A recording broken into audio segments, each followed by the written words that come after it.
통증은 굉장히 많은 분들이 한 번쯤 겪어보셨을 법한 증상이죠. 혹시 손목 아파보신 분? 굉장히 많이 불편하시죠. 이게 처음에는 통증이 생겼을 때 바로 치료하면 빨리 좋아지는데 만성화돼서 좀 불안정성까지 생기게 되면은 치료가 좀 어려워지는 질환입니다. 이게 그럴 때 어떤 증상들이 생기고 어떻게 관리를 하면 좋은지 말씀드려보도록 하겠습니다. 주상월상 통증 증후군이라는 건데, 손목을 짚을 때 통증이 주로 증상이 이제 됩니다. 이렇게 손목을 짚을 때 이렇게 손바닥을 밑으로 짚게 되는데, 그때 손등 쪽으로, 특히 손목 안쪽으로 통증이 느껴지는 증상입니다. 손목 구조를 먼저 좀 보셔야 되는데, 우리 손목은 중간에 있는 중수골하고 그리고 수근골이 굉장히 이 손목 관절의 움직임을 유연하게 하기 위해서 여러 개의 뼈들로 이루어져 있습니다. 무려 8개의 뼈들로 이루어져 있고, 이것이 아래쪽에는 요골과 척골에 있는 아랫팔뼈로 이어져 있습니다. 그런데 이 8개의 뼈들이 굉장히 많은 인대들로 복잡하게 연결이 되어 있죠. 보시면은 그 중에서 주상월상인대를 이어주는 부분에 이 부분이죠. 주상월상인대 부분이 상했을 때는 주상월상인대 파열 증후군이고, 월상골과 삼각골 사이가 불안정하면은 그 월상 삼각 불안정 통증 증후군이라고 부릅니다. 그리고 요골과 척골 사이가 상하면은 삼각 성면골 복합체라고 하는 또 다른 병명이 주어지고, 오늘 말씀드릴 거는 요 부분에 있는 주상월상인대 파열 증후군이고 굉장히 다빈도로 일어나는 질환입니다. 주로 이제 넘어지면서 그 부분이 인대 부분이 압력을 받고 그러면서 통증이 일어나기도 하고요. 그리고 30대 이후로는 아무래도 손을 많이 쓰게 되면서 손을 가장 많이 쓰게 되는 부위 중에 한 군데죠. 그때 많이 쓰게 되면서 점차 인대가 느슨해지거나 혹은 석회화되거나 이런 식의 퇴행성 변화가 일어나서 통증을 유발하게 됩니다.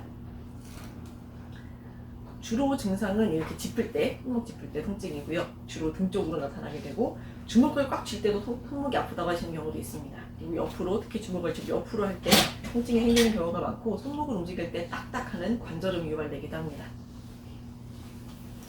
검사를 그러면 어떻게 볼 수 있느냐? 내 주상월상인대가 과연 정상적인지, 이 부분이 손상이 있는지 알아보려면은 첫 번째로 이 엄지손가락 뿌리 부분에 보시면 볼록 튀어나온 뼈가 있어요. 이게 바로 주상골이 되는데, 이 부분을 손목을 약간 옆으로 젖힌 상태에서 꾹 눌러주고 손목을 이쪽으로 다시 눌러보려고 합니다. 그러면은 원래는 이 뼈가 엄지손가락으로 누르면서 내려와야 되는데 내려오지 못하고 엄지손가락에 뼈가 그대로 밀려버린다고 하면은 그건 약간의 불안정성이 있다거나 인대가 약해졌다거나 손상이 생긴 그런 것들을 의미하기도 하고, 그리고 두 번째로 주상골과 월상골 사이가 좀 약해졌다 하면은 손목을 이렇게 이 상태에서 양쪽에서 짚어보면은, 손목을 짚은 상태에서 움직여보면은 원래는 뼈들이 단단하게 잘 안정되어 있어야 되는데 이렇게 움직이고 불안정하게 됩니다. 그런 경우에는 그 사이에 인대가 약해졌다고 볼 수가 있죠. 진단은 확실하게는 이제 엑스레이나 MRI로 할 수가 있는데, 이 옆에 있는 오른쪽에 있는 거는 굉장히 견고하고 관절 사이가 딱딱 이렇게 단단하게 붙어 있는 걸 보실 수가 있는데, 옆쪽에 보시면은 마치 이 빠진 것처럼 간격이 좀 벌어져 있죠. 이렇게 주상골과 월상골 사이가 벌어진 경우에 이제 불안정성이 생기게 됩니다. 근데 이게 초반에는 조금만 벌어져 있다가 이게 우리 손을 많이 쓰게 되고 짚게 되고 그러면서 이 사이가 점점 벌어지게 됩니다. 그러다가 결국은 이렇게 파열이 되는 경우도 생기는데, 인대가 완전히 찢어지게 되면은 그 사이가 벌어지면서 결국은 수술을 하셔야 됩니다. 근데 이렇게 수술을 하기 전에 미리미리 진료를 받으시는 게 좋겠죠. 손목을 짚으면서 넘어졌을 때 손목이 퉁퉁 붓는 경우가 종종 있습니다.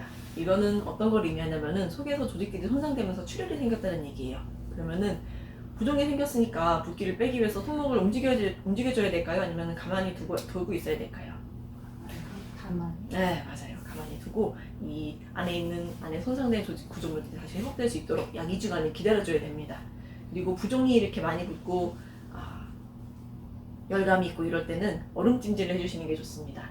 그래서 붓기가 좀 가라앉으면은 이제 그 뒤로는 온찜질을 바꿔주시면 좋은데, 냉찜질을 그럼 얼마나 오래 해야 되나요? 하시면은 하루에서 이틀 정도면 충분합니다. 만약에 뼈가 부러진 경우가 아니라고 하면은, 골절이 있는 경우가 아니라면은 단순히 안에 있는 연도 조직들이 근육이나 인대 이런 것들이 손상된 경우라고 하면은 하루 이틀간에는 부종이 가라앉아야 되고, 부종이 가라앉고 나면은 그 뒤에는 냉찜질로 바꾸셔서 회복을 빨리빨리 촉진시켜 주시는 게 좋은데, 만약에 하루 이틀 냉찜질을 했는데도 여전히 붓기가 안 가라앉고 점점점 심해진다, 그러면은 이제 엑스레이를 찍어보시거나 골절을 의심을 해보셔야 되겠죠.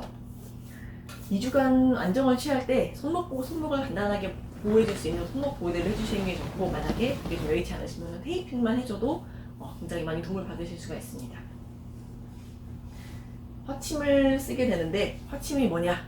좀 많이 무섭죠. 불침이에요. 근데 이 하침은 인대 부분에다가 조금 굵은 침을 꽂아놓고 그 위에다가 열을 가해서 침을 통해서 열을 넣어주는 치료법인데 인대의 탄력을 회복시켜주는데 굉장히 많은 효과를 보실 수가 있습니다. 초반에는 특히나 다쳤을 때 초반에는 굉장히 많은 효과를 보실 수가 있고 이게 만약에 만성으로 넘어갔다 그러면은 봉침과 부항을 쓰실 수가 있는데 부항으로 어혈과 붓기를 빼주고 그리고 봉침으로 국소 부위 혈류를 증가시켜서 만성염증을 빨리빨리 회복시킬 수 있도록 도와주면은 또 많이 회복을 촉진시킬 수가 있게 됩니다. 특히 저희 한의원에서는 봉침을 많이 쓰는 편이고요.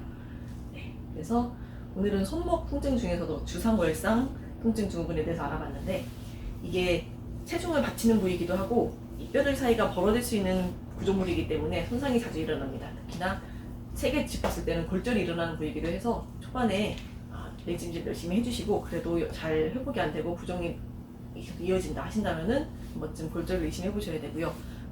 손목에 통증이 있을 때 금방 지나면 좋아지겠지 하고 두시면은 만성이 되고 불안정성이 점점 증가하게 됩니다. 초반에 빠르게 진료를 받으시면 좋은데 어디로 오시면 가장 빨리 치료를 도와드릴 수 있을까요?